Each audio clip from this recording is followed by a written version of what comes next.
The kitchen felt hollow, as if the oxygen had been drained from the room, leaving my chest tight and heavy. Ellen stood at the sink, her hands gripping the counter so tightly her knuckles had gone pale.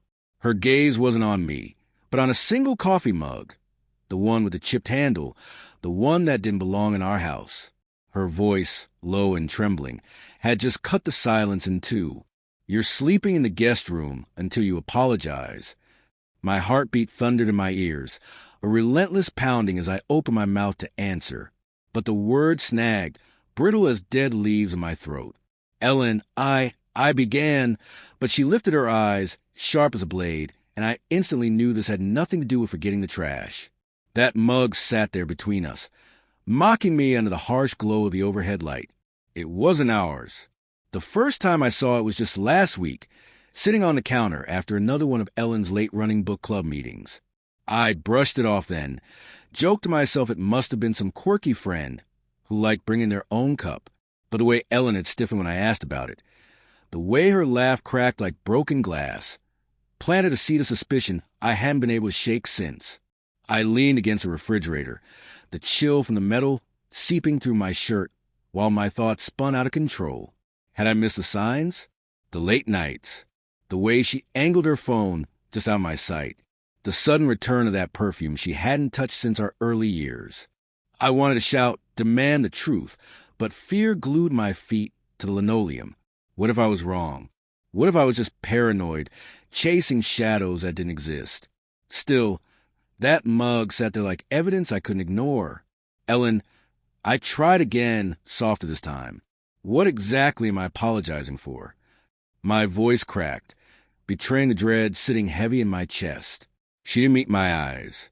Instead, she lifted the mug with trembling fingers and set it into the sink.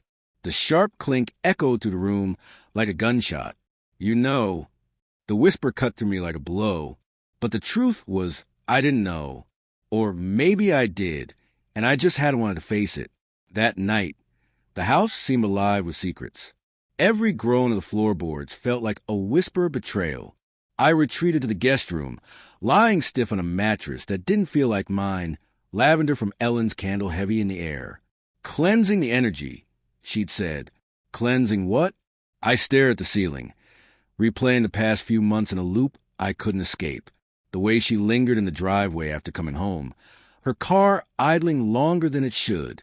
The sudden interest in girls' nights with women I'd never heard of. The quick, nervous glance away whenever I asked about her day. Every memory felt like a breadcrumb, leading me somewhere I didn't want to arrive. By morning, the silence between us was suffocating. I found her curled on the couch, clutching her phone like it was keeping her alive. "Ellen," I said, my voice raw from a sleepless night. "Talk to me, please." She looked up, eyes rimmed red, and for a fleeting second, I saw the woman I'd married, vulnerable, open. But then her jaw hardened. "You think I'm the one who needs to explain?" Her words lit a fuse. "What's that supposed to mean?" I snapped, louder than I meant to. The room seemed to shrink as she stood, her posture rigid, defiant. "You've been distant, Mark. Checked out. You think I don't notice? You think I don't feel it?" The accusation stung, but what unsettled me most was how polished her delivery sounded, like a line rehearsed in advance. Was she deflecting? Or had I really let things slip, too buried in work and routine to notice her drifting away? I wanted to believe her. I wanted to believe this was about us, something broken but reparable. But then I saw it. A glint of silver on the coffee table. A heart-shaped keychain, engraved with initials that weren't ours. JT. My stomach lurched. "Whose is this?" I asked, holding it up, my hand trembling. Ellen's face drained the color. Her lips parted, but no sound came out.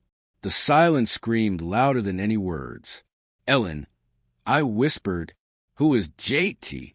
She turned away, her shoulders collapsing in on themselves. And in that moment, I knew before she even spoke his name. "James," she finally said, her voice breaking. "It's James." Her co-worker, the one she'd mentioned casually, always with a quick laugh and a dismissive wave.